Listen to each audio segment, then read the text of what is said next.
സെറ്റാക്കാം.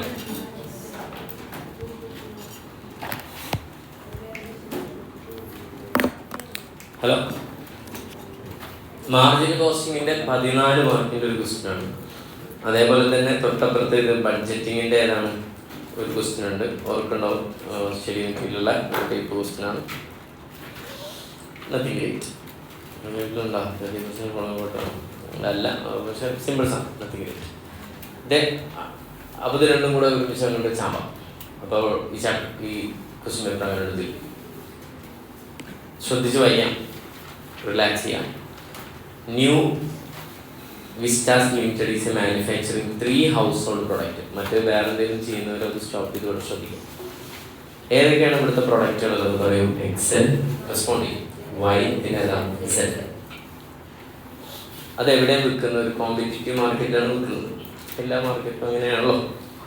The following details regarding the current demand, selling price, cost structure ഒക്കെ തന്നിട്ടുണ്ട്. Okay, അപ്പോൾ എക്സിന് എക്സ്പെക്ട് ചെയ്യുന്ന ഡിമാൻഡ് എത്രയാണ്? 20,000. വൈ എത്രയാണ്? 24. സെഡ് എത്രയാണ്? 40. അപ്പോൾ ഒരു കാര്യം മനസ്സിലാക്കണം, ഈ എക്സ്പെക്ട് ചെയ്യുന്ന ഡിമാൻഡിനേക്കാൾ കൂടുതൽ ഈ സാധനം ഉണ്ടാക്കിയിട്ട് കാര്യമുണ്ടോ? ഇല്ല. സെല്ലിംഗ് പ്രൈസ് 40 വന്നിട്ടുണ്ട്, വാരിയബിൾ കോസ്റ്റ് ഡയറക്റ്റ് മെറ്റീരിയൽ വന്നിട്ടുണ്ട് 12. അപ്പോൾ ഇവിടെ ഒരു പോയിന്റ് പറഞ്ഞു, ₹20 പെർ ഏതാണ് കിലോഗ്രാം. ₹20 പെർ കിലോഗ്രാം എന്ന് പറയുമ്പോൾ ഒരു കിലോഗ്രാമിന് എത്ര വേണം? 20 ആണ്. അപ്പം എത്ര കിലോഗ്രാം ഉപയോഗിച്ചിട്ടുണ്ടാവും? എക്സിന് 1 കിലോഗ്രാം വേണോ? 12 അല്ലേ വരുന്നുള്ളൂ. അപ്പോൾ 1 കിലോഗ്രാം ഇല്ല.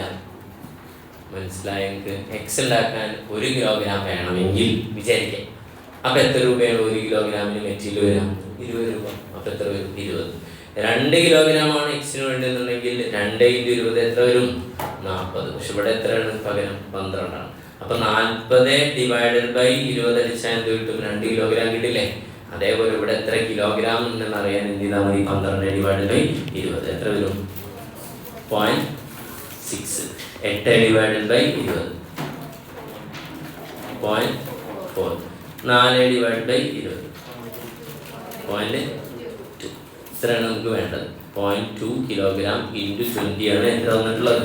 4 വന്നിട്ടുള്ളത്. ക്ലിയർ? അപ്പോൾ കിലോഗ്രാം കിട്ടാനുള്ള ഒരു ഹിഡൻ ഇൻഫർമേഷൻ ഉണ്ട്. അതേപോലെ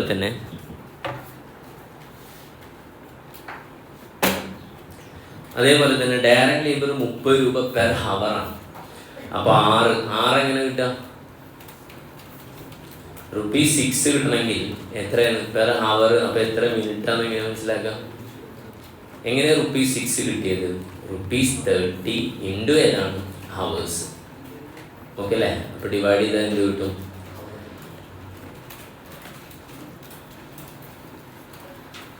എന്താ റോ മെറ്റീരിയലിൻ്റെ കാൽക്കുലേഷനാണ് ഇപ്പോൾ നിങ്ങൾ ചെയ്ത്. ഇതെല്ലാം എങ്ങനെ ചെയ്ത്? അല്ലടാ, 12 divide by 20, 8 divide by 20, 4 divide by 20. അതുപോലെ ലേബർ ഹവറിൻ്റെ calculation 6 divide by 30. 6 divide by 30 മറ്റു 6ന് ദെൻ 3 ഡിവൈഡ് ബൈ 30. അപ്പോൾ എത്ര ലേബർ ഹവർ ഇത്രയും കിട്ടുക? 0.20, 0.10. ക്ലിയർ അല്ലേ? പോയിന്റ് വരുന്നതോട് പ്രശ്നമില്ലല്ലോ. ഓക്കെ, യാ. അപ്പോൾ 1 മിനിറ്റ് ഇല്ല, അല്ല 1 അവർ ഇല്ല, മിനിറ്റുകൾ മാത്രമേ ഉള്ളൂ എന്നുള്ളതാണ്. ജസ്റ്റ് അവിടെ നിൽക്കട്ടെ, കാണിച്ചു തന്നു. അടുത്തതാ വാരിയബിൾ ഓവർ എന്താണെന്നുണ്ട്? 4/2 പിന്നെ 2 എന്താണ്. അങ്ങനെ ടോട്ടൽ വാരിയബിൾ കോസ്റ്റ് എത്ര വരും? 4 + 6 + 4 22. 40 ലെസ് ചെയ്ത് എന്ത് കിട്ടും? Contribution per unit. ഓക്കെ, മനസ്സിലുണ്ടാവും. Fixed over 10, 8, 4. ഓക്കെ അല്ലേ? കമ്പനി ഫിക്സഡ് ഓവറിൻ്റെ കഥ പറയുമ്പോൾ ഒരു കാര്യം ശ്രദ്ധിക്കണം. ഇന്നലെ ഇതുപോലെ നമ്മളൊരു ഡൗട്ട് ചോദിച്ചിരുന്നു, ഫിക്സഡ് ഓവറുടെ ടോട്ടൽ. അപ്പോൾ ഇവിടുത്തെ ഒരു കൺസെപ്റ്റ് പറയാം. ഫിക്സഡ് ഓവറുടെ 10 അല്ല, ശരിക്കും ഫിക്സഡ് ഓവറുടെ എത്ര അറിയും?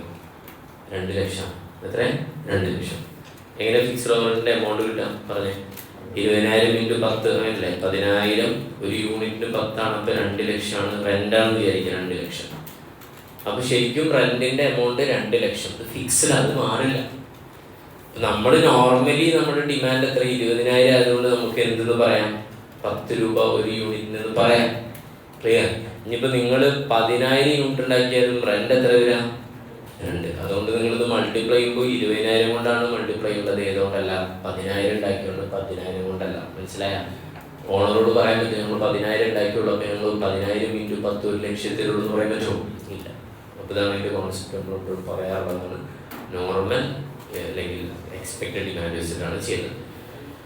Company frequently effect the acute scarcity of raw material. കമ്പനിക്ക് എന്തുണ്ട്?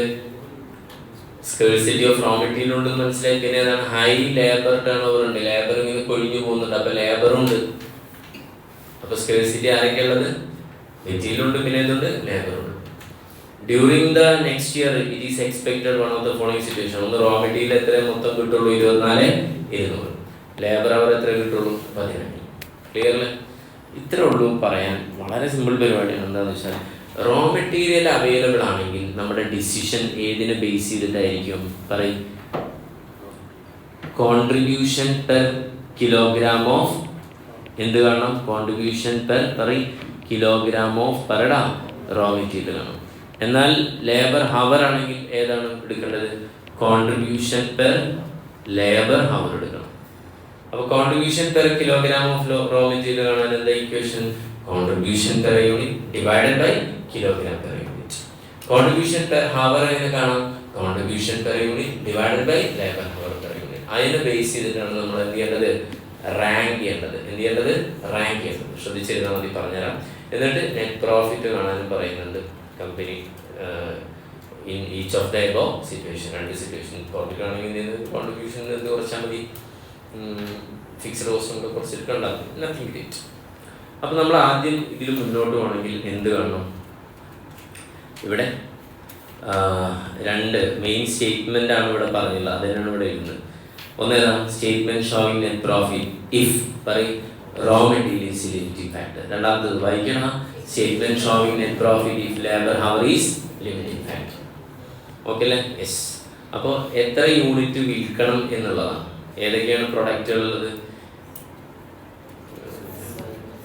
എക്സ്, വൈ, പിന്നെ സെഡ്. ഇവിടെയും എക്സ്, വൈ, സെഡ്. ഓക്കെ അല്ലേ? യെസ്. എത്ര യൂണിറ്റ് വിൽക്കണം എന്നുള്ളതാണ്. അപ്പോൾ ഇതിലേക്ക് വരണമെന്നുണ്ടെങ്കിൽ എന്നിട്ട് ഇതിൽ എന്ത് ചെയ്തുള്ള യൂണിറ്റ് എത്ര എന്ന് കണ്ടെത്തണം. അതിൽ കോൺട്രിബ്യൂഷൻ ഫിക്സ്ഡ് കോസ്റ്റ് ലെസ്സിന് എന്ത് കിട്ടും? പ്രോഫിറ്റ് കിട്ടും. അങ്ങനെ ടോട്ടൽ പ്രോഫിറ്റ് 4,70,000. ഇവിടെ അതുപോലെ ചെയ്താൽ 4,08,000 കിട്ടും. അപ്പോൾ ഇവിടെ നമുക്ക് മുന്നോട്ട് പോകണമെങ്കിൽ എന്തറിയണം? എത്ര യൂണിറ്റ് എക്സും എത്ര യൂണിറ്റ് വൈയും എത്ര യൂണിറ്റ് സെറ്റും ഉണ്ടാക്കണം എന്ന് പറയണം. നമ്മുടെ ഇത് എന്താ പ്രശ്നം? അപ്പോൾ നിങ്ങൾ പറയും സാറേ 20,000, 24,000, 40,000 ഉണ്ടായിക്കൂടെ? ഉണ്ടാക്കാൻ പറ്റുമോ? കാരണം അതിനുള്ള എന്തില്ല? റോ മെറ്റീരിയൽ കയ്യിലില്ല. റോ മെറ്റീരിയൽ എന്താണ്? ലിമിറ്റിംഗ് ഫാക്ടറാണ്. അപ്പോൾ റോ മെറ്റീരിയൽ ഏറ്റവും കൂടുതൽ പ്രോഫിറ്റ് ഒരു കിലോഗ്രാം ഓഫ് റോ മെറ്റീരിയൽ നൽകുന്നതാണ് ഏറ്റവും ഇമ്പോർട്ടൻസ് കൊടുത്ത് റാങ്ക് ചെയ്ത് ആദ്യം അത് പ്രൊഡ്യൂസ് ചെയ്യുക. ബാലൻസ് വെച്ചിട്ട് പിന്നെ അടുത്ത റാങ്ക് ചെയ്ത് പ്രൊഡ്യൂസ് ചെയ്യുക. പിന്നെ എന്ത് ചെയ്യാം? മൂന്നാമത്തത് ഉണ്ടെങ്കിൽ പ്രൊഡ്യൂസ് ചെയ്യാം, അല്ലെങ്കിൽ പ്രൊഡ്യൂസ് ചെയ്യണ്ട. അപ്പോൾ ടോട്ടൽ ഇവിടെ പ്രൊഡ്യൂസ് ചെയ്യാൻ എത്ര കിട്ടുള്ളൂ? 24,200 കിലോഗ്രാം. അപ്പോൾ നമ്മൾ ഇതിന് മുന്നോട്ട് പോകണമെങ്കിൽ റാങ്ക് ചെയ്യണം. 2 റാങ്കിങ് നടക്കണം അല്ലേ? ഇവിടെ ഏത് വെച്ചിട്ട് റാങ്ക് ചെയ്യണം? റോ മെറ്റീരിയൽ വെച്ചിട്ട്. ഇവിടെ ഏത് വെച്ചിട്ട് റാങ്ക് ചെയ്യണം? ലേബർ ഹവർ വെച്ചിട്ട്. അപ്പോൾ എന്താ കാണുന്നത്? Ranking step 1. സെയിൽസിൽ നിന്ന് എന്ത് കുറയ്ക്കാം? വാരിയബിൾ കോസ്റ്റ് കുറയ്ക്കാം. അപ്പോൾ എന്ത് കിട്ടും? കോൺട്രിബ്യൂഷൻ. കുഴപ്പമില്ലല്ലോ. ഇത് നേരത്തെ നിങ്ങൾ ചെയ്തല്ലേ? 22 അല്ലേ? എന്തെങ്കിലും പറയാം, നിങ്ങൾ ചെയ്തല്ലേ? അടുത്തത് വൈയുടെ കാണും 16, പിന്നെ സെഡിൻ്റെ എത്ര കാണും? 11. ഒന്ന് ഞാൻ പറഞ്ഞു തരേണ്ട ആവശ്യമില്ലല്ലോ. മുകളിലുണ്ട് വാരിയബിൾ കോസ്റ്റുകൾ ഓരോന്ന് ആഡ് ചെയ്തിട്ടുണ്ട്, ലെസ് ചെയ്യാം. അപ്പോൾ കോൺട്രിബ്യൂഷൻ പെർ യൂണിറ്റ് കിട്ടി. നമുക്ക് റാങ്ക് ചെയ്യാൻ ഫസ്റ്റ് ലിമിറ്റിംഗ് ഫാക്ടർ ഏതാണ്? Raw material. അപ്പോൾ നിങ്ങൾ കാണേണ്ടത് റോ മെറ്റീരിയൽ വെച്ചിട്ടുള്ള contribution per kilogram of raw material എങ്ങനെ കാണാം? Contribution per unit divide by raw material per unit. Contribution per unit 18, 6, 11 എടുത്ത്. പിന്നെ റോ മെറ്റീരിയൽ പെർ യൂണിറ്റ് നമ്മളിതേ കണ്ടുവച്ചു, ഓൾറെഡി കണ്ടതല്ലേ, ഇതൊക്കെ ഡിസ്കസ് ചെയ്തല്ലേ? ഓക്കെ. അപ്പോൾ ഇങ്ങനെ വരും 0.60, 0.40, 0.20 അങ്ങനെ ചെയ്തു വരുമ്പോൾ ആൻസർ എത്ര കിട്ടും? ഇതാണ് കിട്ടുക. ഓക്കെ അല്ലേ? സോറി, അതല്ല, ഇത് ഇത്. ഓക്കെ അല്ലേ? ഏറ്റവും കൂടുതൽ contribution per kilogram of raw material നൽകുന്നത് ആരാണ്? സെഡ് ആണ്. ഇതാണ് സെഡ്. അപ്പോൾ അതിന് റാങ്ക് ചെയ്ത് കൊടുക്കും, 1 കൊടുക്കും. പിന്നെ ഏതാണ്? 40 നൽകുന്ന ആരാണ്? വൈ ആണ്, റാങ്ക് 2 കൊടുക്കും. പിന്നെ 30 നൽകുന്ന ആരാണ്? സെഡ് ആണ്. ടോട്ടൽ ഇതിൽ ആദ്യം ഏത് പ്രൊഡ്യൂസ് ചെയ്യാൻ തീരുമാനിച്ചു? എക്സ്. പിന്നെയാണ് ആർക്ക് കൊടുക്കേണ്ടത്? വൈ. പിന്നെ ബാക്കിയുള്ള വെച്ചിട്ട് ഏത് പ്രൊഡ്യൂസ് ചെയ്യും? ഓക്കെ. അപ്പോൾ അതിന് നമ്മൾ എന്ത് ചെയ്യണം? അത് അങ്ങനെ എഴുതി വെച്ച് ടോട്ടലും അതേപോലെ ഏത് വെച്ചിട്ടും റാങ്ക് ചെയ്തു? ലേബർ ഹവർ വെച്ച് റാങ്ക് ചെയ്തു. എങ്ങനെ ലേബർ ഹവർ വെച്ച് റാങ്ക് ചെയ്യാം? ഇക്വേഷൻ എന്താ പറയും? Contribution per unit divided labour hour. Contribution 18, 16, 11 മാറൂല. ഇവിടെ നമ്മൾ കണ്ടെത്തിയിട്ടുണ്ട്, അതേ കോൺട്രിബ്യൂഷൻ തന്നെയാണ്. ഡിവൈഡഡ് ബൈ ലേബർ ഹവർ കാണാൻ വേണ്ടി നമ്മൾ ഓൾറെഡി കാൽക്കുലേറ്റ് ചെയ്തിരുന്നു. അങ്ങനെ 0.20, 0.20, 0.10 ചെയ്ത് വരുമ്പോൾ ഇതാണ് കിട്ടുക. ഇതിലേറ്റവും ഹൈയസ്റ്റ് ആരാണ്? എക്സ് ആണ്. അല്ല, എക്സ് ബൈ സെഡ് ആണ്. പിന്നെ ആരാണുള്ളത്? 98 എക്സ് ആണ് റാങ്ക്. പിന്നെയാണ് മൂന്നാമത്തെ റാങ്ക് ആർക്കുള്ളൂ? വൈക്കുള്ളൂ. ഓക്കെ അല്ലേ? ഇനി ഇത് വെച്ച് നമ്മൾ എന്ത് ചെയ്യണം? Step 2, compute unit can be produced. Limiting factor എത്രയാണ്? മെറ്റീരിയൽ ആണ്. എത്രയാണ്? 24,200 അല്ലേ? ഇതിൽ ആദ്യം നമ്മൾ ഏതാ പ്രൊഡ്യൂസ് ചെയ്യാം? റാങ്ക് 1 ഏതാണ്? ഈ ലിമിറ്റിംഗ് ഫാക്ടർ വെച്ചിട്ട് സെഡ് ആണ്. സെഡ് എത്ര യൂണിറ്റ് ആണ് മാർക്കറ്റിൽ വിൽക്കാൻ പറ്റുക എന്ന് ക്വസ്റ്റ്യനിൽ തന്നിട്ടുണ്ട്. 40,000. ഒരു സെഡ് മാനുഫാക്ചർ ചെയ്യാൻ എത്ര കിലോഗ്രാം വേണം എന്ന് നമുക്കറിയാം. ഒരു സെഡിന് വേണ്ടിയിട്ട് എത്ര വരാം? 0.20. ക്ലിയർ അല്ലേ? അപ്പോൾ 40,000 യൂണിറ്റ് ഉണ്ടാക്കാൻ എത്ര കിലോഗ്രാം ഓഫ് ഉപയോഗിക്കണം? Raw material 0.20. എത്ര ഉപയോഗിച്ചു? 8,000. ക്ലിയർ അല്ലേ? മൊത്തം 24,200 അല്ലേ? അല്ലേ? 8,000 പോയി കഴിഞ്ഞാൽ ഇനി അതിൽ എത്ര ഉണ്ട്? 16,200 ഇഷ്ടം പോലെ ഉണ്ട് അല്ലേ? ഇനി അടുത്ത നമ്മൾ റാങ്ക് കൊടുക്കുന്ന ആർക്കാണ്? എക്സ്. സെഡ് കഴിഞ്ഞാൽ പിന്നെ ആർക്കാണ് സെക്കൻഡ് റാങ്ക് ഉള്ളത്? വൈ. വൈ എത്ര യൂണിറ്റ് മാർക്കറ്റിൽ വിൽക്കാൻ പറ്റും? 24,000. ഒരു വൈ ഉണ്ടാക്കാൻ എത്ര കിലോഗ്രാം ഓഫ് റോ മെറ്റീരിയൽ വേണം എന്നാണ് പറയുന്നത്? 0.40. അപ്പോൾ 24,000 × 0.40 എത്ര വരും? 9,600. ശ്രദ്ധിക്കണം, 24,200 എക്സ് സെഡ് ഉണ്ടാക്കാൻ എത്ര എടുത്തു? 8,000 എടുത്തു. വൈ ഉണ്ടാക്കാൻ 9,600 എടുത്തു. ഇനി ബാലൻസ് എത്ര ഉണ്ട്? 24,200 മൈനസ് 8,000 മൈനസ് 9,600 എത്ര വരും? 6,600. ഈ 6,600 വെച്ചിട്ട് നമുക്ക് എത്ര എക്സ് ഉണ്ടാക്കാൻ പറ്റും? ഒരു എക്സ് ഉണ്ടാക്കാൻ എത്രയാണ് റോ മെറ്റീരിയൽ വേണ്ടത്? 0.40. അപ്പോൾ 6,600 ഡിവൈഡ് ബൈ 0.60. 6,600 ഡിവൈഡ് ബൈ 0.60 എത്ര ഉണ്ടാക്കും? 11,000. അപ്പോൾ അവസാനം നമ്മൾ തീരുമാനിച്ചു എക്സ് എത്ര യൂണിറ്റ് ഉണ്ടാക്കാൻ പറ്റാം?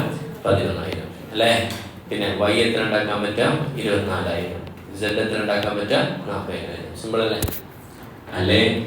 ഇത് നേരെ വെച്ചിട്ട് എന്ത് ചെയ്യാം? ഈ സ്റ്റേറ്റ്മെന്റ് കൊണ്ട് ഇടാം. 11,000, 24,000, 40,000. കോൺട്രിബ്യൂഷൻ അറിയാലോ, 18. പിന്നെ എത്രയാണ്?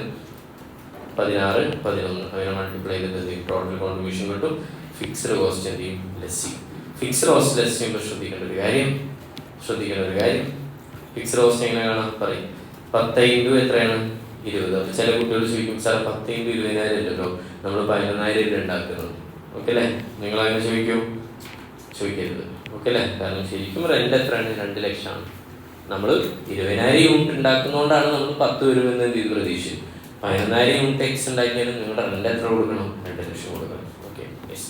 പിന്നെ അടുത്തൊക്കെ അങ്ങനെ തന്നെയാണ്. അടുത്തത് വരാം, നോക്കി നോക്കും. 8 × എത്രയാണ്? 24,000. പിന്നെ 4 × 40,000 ചെയ്തു. 8 × 24,000. Okay, 4 × 40,000 1,60,000. Total contribution fixed cost less ചെയ്തത് കിട്ടും, പ്രോഫിറ്റ് കിട്ടും. Nothing great. ഇവിടെ ലോസ് ആണ്. അപ്പം അതിനനുസരിച്ച് ഇത് ആഡ് ചെയ്യുന്നത് എന്ത് ചെയ്യേണ്ടി വരും? ലെസ് ചെയ്യേണ്ടി വരും. ഓക്കെ ആണോ? അതേപോലെ ഏതിലേക്ക് പോവാം? ലേബറിലേക്ക് പോവാം. എൻ്റെ റാങ്കിങ് ഒക്കെ ചെയ്തിട്ടുണ്ട്. ലിമിറ്റിംഗ് ഫാക്ടർ ലേബർ അവർ ആണെങ്കിൽ മൊത്തം നമ്മുടെ അവൈലബിൾ ലേബർ ഹവേഴ്സ് എത്ര ഉള്ളൂ? 10,000. ഈ 10,000 വെച്ച് നമ്മൾ എക്സും വൈയും സെഡ് ഉണ്ടാക്കണം. ഏറ്റവും ഫസ്റ്റ് ചെയ്ത് ഉണ്ടാക്കും സെഡ് ഉണ്ടാക്കും. കാരണം സെഡിനാണ് റാങ്ക് ചെയ്ത് 1. എത്രയാണ് സെഡ് മാർക്കറ്റിൽ പറ്റുക? 40,000 യൂണിറ്റ് പറ്റും. ഓക്കെ, ഒരു സെഡ് ഉണ്ടാക്കാൻ എത്ര ലേബർ ഹവർ വേണം? 0.10. അപ്പം എത്ര വരും? 4,000. ഓക്കെ അല്ലേ? പിന്നെ അടുത്ത ഏതാ ഉണ്ടാക്കുന്നത്? എക്സ് ആണ്. എക്സ് 20,000 × 0.20 4,000. പിന്നെ അങ്ങനെ ബാലൻസ് ചെയ്താൽ 10,000 4,000 4,000 8,000 പോയി കഴിഞ്ഞാൽ 2,000 വരും. 2,000 വെച്ച് നമുക്ക് എത്ര വൈ ഉണ്ടാക്കാൻ പറ്റും? ഒരു വൈ ഉണ്ടാക്കാൻ എത്ര വേണ്ടി വരിക? 0.20. അപ്പോൾ 2,000 ഡിവൈഡ് ബൈ 0.20 എത്രയായി? 10,000. അവസാനം തീരുമാനമായി എക്സ് വൈ സെഡ് എത്ര ഉണ്ടാക്കാം? 20, 10, 40. ഓക്കെ അല്ലേ? നേരെ കൊണ്ടുപോവാം. 20, 10, 40. എന്നിട്ട് എന്ത് ചെയ്യാം? കോൺട്രിബ്യൂഷൻ ഇതുപോലെ ടോട്ടൽ കോൺട്രിബ്യൂഷൻ പെർ യൂണിറ്റ് ഇല്ലേ? കോൺട്രിബ്യൂഷൻ പെർ യൂണിറ്റിനെ കൊണ്ട് ഇങ്ങനെ മൾട്ടിപ്ലൈ ചെയ്യാം. അപ്പോൾ ടോട്ടൽ കോൺട്രിബ്യൂഷൻ കിട്ടും. ഫിക്സ്ഡ് കോസ്റ്റിൽ മാറ്റം ഉണ്ടാവില്ല.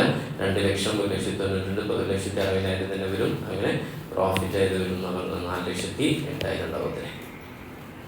ഓക്കെ അല്ലേ? ചെയ്തു കൂടെ? പ്രശ്നങ്ങളൊന്നും ഇല്ലല്ലോ. ഒരു ക്വസ്റ്റ്യനോടെ ഡിസ്കസ് ചെയ്തിട്ട് അവസാനിപ്പിക്കാം. അടുത്തതാണ് ബഡ്ജറ്റിംഗ്. വായിച്ച ക്വസ്റ്റ്യൻ ഒന്ന് വായിച്ചു.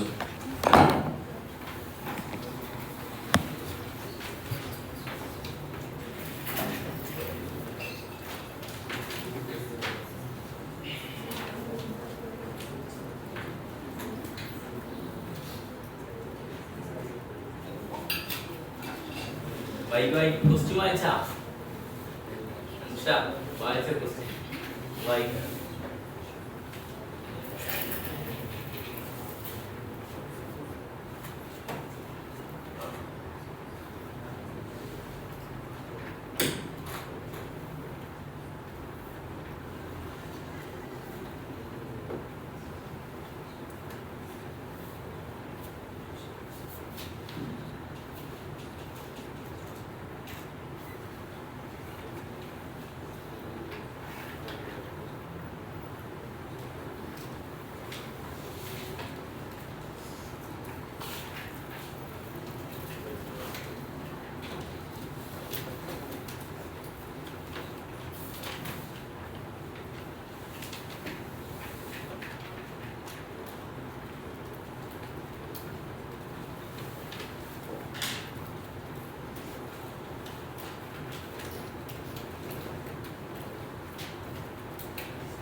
മനസ്സിലായി?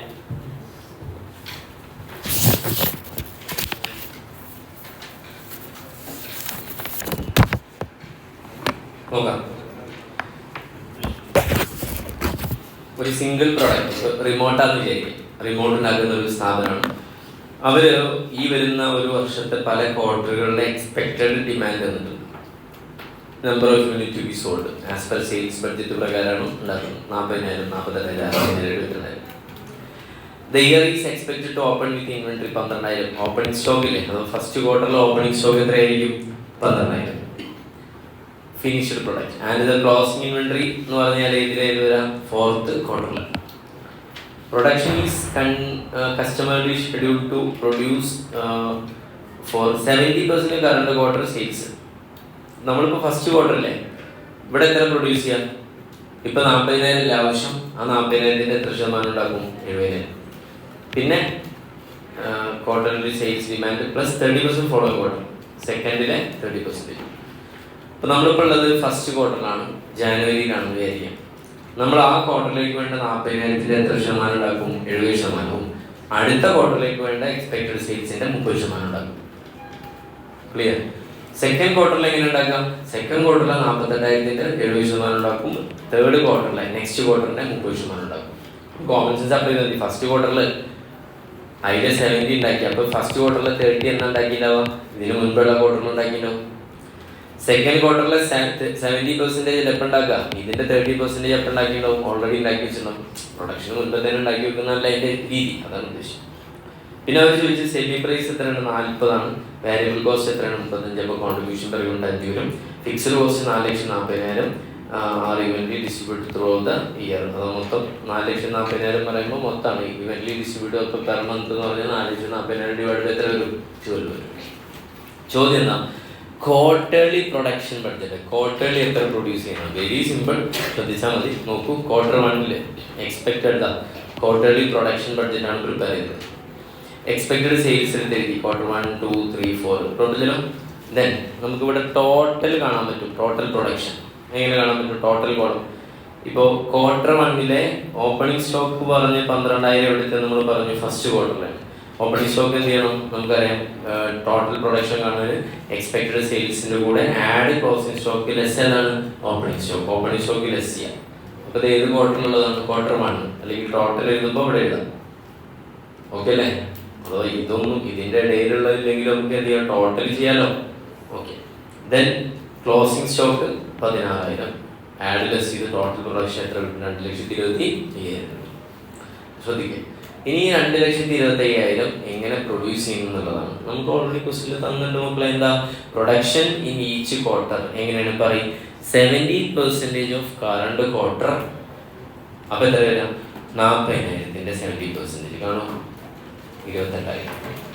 48,000 70% പറയും 33,600 അല്ലേ? ഓക്കെ. 60,000-ന്റെ 70%. നിങ്ങൾ എവിടുന്നാണ് ഇതൊക്കെ 18 വരുന്നത്? അടുത്ത 72,000-ന്റെ 70%. 50,400. ഓക്കെ അല്ലേ? പിന്നെ ഇങ്ങനെ ഇതേ ക്വാർട്ടറിൽ തന്നെ എന്ത് ചെയ്യും? നെക്സ്റ്റ് ക്വാർട്ടറിൽ 30%. അപ്പൊ അടുത്ത ക്വാർട്ടർ 48,000-ന്റെ 30%. 14,400. 60,000-ന്റെ 30%. ഓക്കെ, ശ്രദ്ധിച്ചോട്ടെ. 72,000-ന്റെ 30%. ഓക്കെ, ഞാൻ ഇവിടുത്തെ എഴുതാൻ നമുക്കൊരു പ്രശ്നം ഉണ്ടാവും അല്ലേ? ആ പ്രശ്നം വേണ്ട. കാരണം ടോട്ടൽ പ്രൊഡക്ഷൻ എത്ര നടത്തുന്നത്? 2,24,000. അപ്പൊ ഈ ലാസ്റ്റ് ക്വാർട്ടർ നിങ്ങൾക്ക് മനസ്സിലായെന്ന് അറിയില്ല. നോക്കൂ, ഇവിടെ നോക്കൂ. Q4 30% നെക്സ്റ്റ് ക്വാർട്ടർ എങ്ങനെ കാണാം? ക്വസ്റ്റിൽ തന്നിട്ടുണ്ട്. അടുത്ത ക്വാർട്ടർ, ഫോർത്ത് ക്വാർട്ടർ കഴിഞ്ഞിട്ട് പിന്നെ നെക്സ്റ്റ് ഇയറിലെ ഫസ്റ്റ് ക്വാർട്ടർ ഇല്ലേ, അതിൻ്റെ തന്നിട്ടുണ്ടാ? ഇല്ല. അപ്പോൾ അത് തന്നിട്ടില്ലെങ്കിൽ പരിഭ്രാന്തരാവണ്ട. അതിന് വേണ്ടിയിട്ടാണ് ഈ കാൽക്കുലേഷൻ ചെയ്തിട്ടുള്ളത്. ഓക്കെ അല്ലേ? എങ്ങനെ ചെയ്ത്? ഇപ്പോൾ ഇവിടെ 28-ഉം എത്ര ഈ ഫസ്റ്റ് ക്വാർട്ടറിൽ മൊത്തം എത്ര ഉണ്ടാക്കി? 42,400. സെക്കൻഡിൽ എത്ര ഉണ്ടാക്കി? 51,600. തേർഡിൽ എത്ര ഉണ്ടാക്കി? 63,600. ഫോർത്തിൽ എത്ര ടോട്ടൽ ഉണ്ടാക്കുക നമുക്ക് കാണാൻ പറ്റും? 2,24,000 ഉള്ളത്. അതിൽ തൊക്കാണ്ട് കുറയ്ക്കാം. ഓക്കെ അല്ലേ? അപ്പോൾ എത്ര വരും? 66,400 എവിടെ ഉണ്ടാക്കുന്നത്? Q4 ഉണ്ടാക്കേണ്ടത്. അതിൽ 30%-ന്റെ കണക്ക് വെച്ചിട്ട് 50,400 ഉണ്ട്. അപ്പോൾ ഇത് തമ്മിൽ ഡിഫറൻസ് 16,000 ആയിരിക്കും. എന്ത് ചെയ്യാം? ഓക്കെ, 30 അല്ല, 70% വെച്ച് നോക്കുമ്പോൾ എത്ര ഉണ്ട്? 50,400. അപ്പോൾ 30%-ന്റെ സാധനം എത്ര വരും? 16. മനസ്സിലായ? അപ്പോൾ ഇത് ബാലൻസ് ഫിഗർ ആയിട്ടാണ് ഇവിടെ എഴുതേണ്ടത്. ഇവിടെ മാത്രമേ ഒരു ടിസ്റ്റ് ഉള്ളൂ. ഇത് എഴുതണമെങ്കിൽ ആദ്യം ഇത് എഴുതണം. ഓക്കെ അല്ലേ? ഇനി അടുത്ത ഏതാ പറയുന്ന ക്വസ്റ്റ്യനിൽ കഴിഞ്ഞ് break even point. Which quarter of the year companies expected to break even point? ബ്രേക്ക് ഈവൻ പോയിന്റ് ആണല്ലോ ഇക്വേഷൻ എന്താ? Fixed cost divided by contribution per unit. Contribution എത്രയുള്ളത്? 40 മൈനസ് 5. 40 മൈനസ് 35. അപ്പോൾ 4,40,000 ഡിവൈഡ് ബൈ 5. 4,40,000 ഡിവൈഡ് ബൈ 5 എത്ര? 88,000. അപ്പോൾ നിങ്ങൾ പറയും ഫസ്റ്റ് ക്വാർട്ടറിൽ ബ്രേക്ക് ഈവൻ ആവും? ഇല്ല. എത്ര ഉള്ളൂ? 42,800. സെക്കൻഡ് ക്വാർട്ടറിൽ എത്രയാവും? 42,800 പ്ലസ് എത്ര? 51,600. ഓക്കെ അല്ലേ? ക്ലിയർ അല്ലേ? അപ്പോൾ എവിടെയാണ് ബ്രേക്ക് ഡൗൺ ആവുക? Second quarter. Break down point will be achieved in second quarter. Clear? Okay. അവിടെ സോറി, ഇതാണ് സെയിൽസ് അല്ലേ? പ്രൊഡക്ഷനെ എടുത്തത്. പ്രൊഡക്ഷൻ എല്ലാം എടുത്ത് കമ്പയർ ചെയ്തതാണ്. ഫസ്റ്റ് ഇയറിലെ സെയിൽസ് എത്ര? 40. സെക്കൻഡ് എത്ര? 48. അപ്പോൾ കറക്റ്റ് 40 പ്ലസ് 48. 88,000 ഏതിലാവുക? സെക്കൻഡ് ക്വാർട്ടറിലാവുമ്പോൾ. അപ്പോൾ സെക്കൻഡ് ക്വാർട്ടറിലാണ് പിക്കം എന്തായി മാറുക? ബ്രേക്ക് ഡൗൺ ആവുക. പിന്നെ objective and functions of cost accounting standard ഉണ്ട്. ഓക്കെ അല്ലേ? നമ്മൾ വീഡിയോ അയച്ചതിൽ ഡീറ്റെയിൽ ആയിട്ട് ഫസ്റ്റത്തെ വീഡിയോയിൽ തന്നെ അതുണ്ട്. ഓക്കെ അല്ലേ? യെസ്. അതൊന്നും വന്നാൽ ഒരിക്കലും എന്ത് ചെയ്യരുത്? വിട്ട് കളയരുത്. അങ്ങനത്തെ സിമ്പിൾ ക്വസ്റ്റ്യൻ ആണ്. പിന്നെ CS4 cost of production for capital consumption. ഇതിപ്പോൾ മാറ്റുണ്ട്. അക്വിസിഷൻ അറിയാലോ? Cost of acquisition surplus service എന്നാണ് പേര്. പണ്ട് ചോദിച്ചപ്പോൾ ഉള്ളതോ CS4 പേര് മാറിയിട്ടുണ്ട്. Okay. Then scope responsibility centre ആണ്. ഓക്കെ അല്ലേ? ഏതൊക്കെ responsibility centre? Profit centre, cost centre, revenue centre, പിന്നെ ഇൻവെസ്റ്റ്മെൻറ്റ് സെൻറ്റർ. നാലെണ്ണം. ഓക്കെ അല്ലേ? Responsibility centre, type of responsibility centre ഉണ്ട്. Cost centre, profit centre, revenue centre, പിന്നെ ഇൻവെസ്റ്റ്മെൻറ്റ് സെൻറ്റർ. ഇതിനെക്കുറിച്ച് detail ആയിട്ട് നമ്മുടെ ഇവിടെ ഉണ്ട്. മാനേജ്മെൻറ്റ് അക്കൗണ്ടിങ്ങിൽ വലിയൊരു ചാപ്റ്റർ ഉണ്ട്. ഇവിടെ ഫസ്റ്റ് ചാപ്റ്ററിൽ അതിൻ്റെ തിയറി ഉണ്ട്. ഓക്കെ. ദെൻ CS7 ആണ് ഏതുമായി ബന്ധപ്പെട്ട വേജസ്. ഏതാണ്? ഓവർ ടൈമിൻ്റെ ട്രീറ്റ്മെൻ്റ് ആണ്. ഞാൻ പറഞ്ഞിരുന്നു ഓവർ ടൈമിൻ്റെ ട്രീറ്റ്മെൻറ്റ്. ക്ലിയർ? യെസ്. ഒരു പണിയാണ്, അതൊന്ന് എഴുതി വെക്കാം. എഴുതി വെച്ചോ. Treatment of over time premium.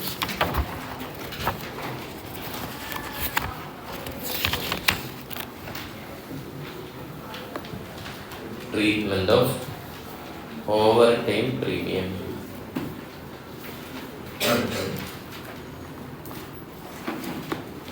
ഇതിലെല്ലാം എഴുതി വെച്ചോ. ആൻസർ ഷീറ്റിൽ എഴുതി വെച്ചോ. ക്വസ്റ്റ്യൻ നമ്പർ ഏതാ? 8C എന്ന് പറഞ്ഞിട്ട് എഴുതി വെക്കാം ഒരു പേജിൽ. Treatment of over time premium.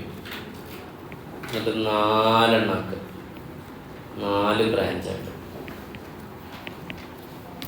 4 branch.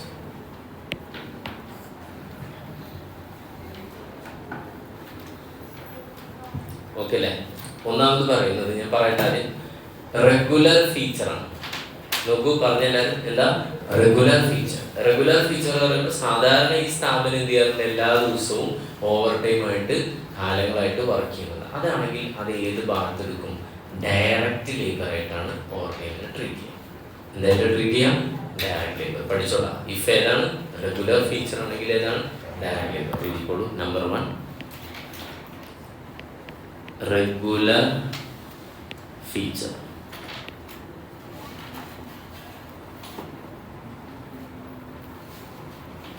Underline ചെയ്തത് treated as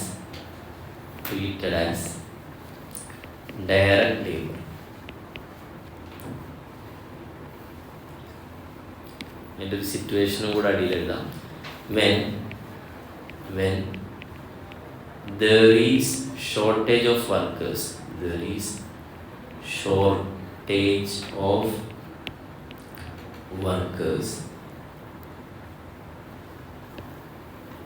the existing workers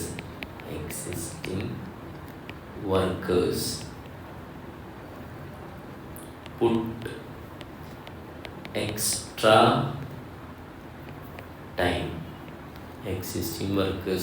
extra time.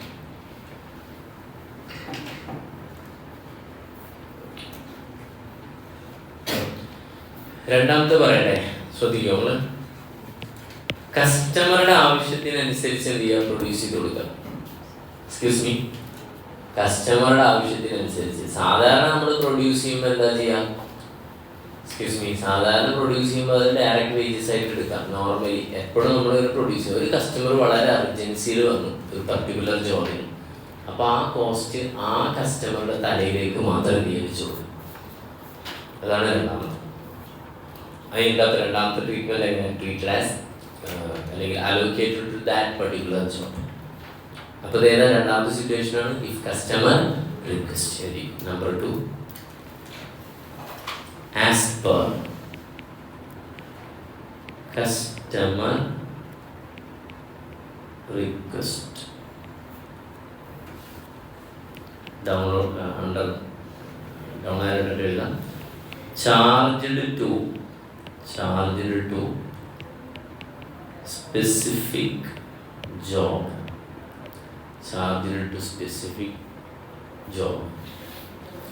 for which overtime is worked.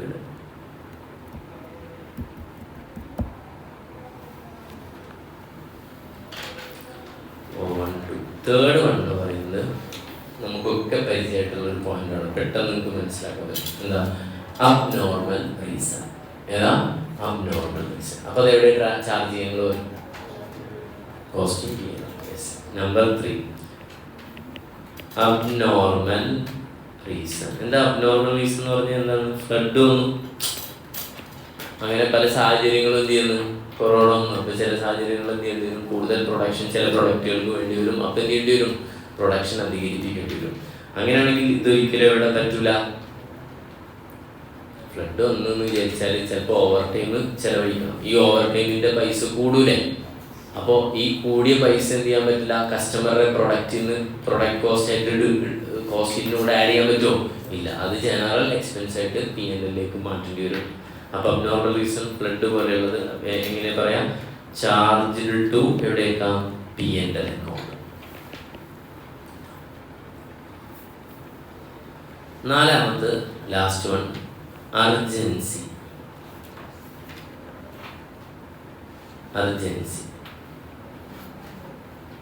Okay അല്ലേ? ഈ അർജൻസിനെ രണ്ടായിട്ട് തരംതിരിക്കണം. അർജൻസിയിൽ ഒന്ന് നോർമൽ വേജ്, പിന്നെ അടുത്തത് പ്രീമിയം. നോർമൽ വേജ് പിന്നെ ഏതാണ്? പ്രീമിയം.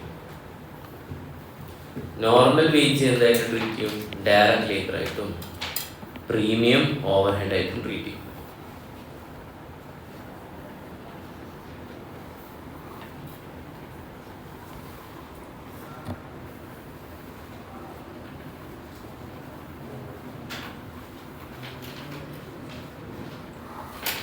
ഓക്കെ അല്ലേ?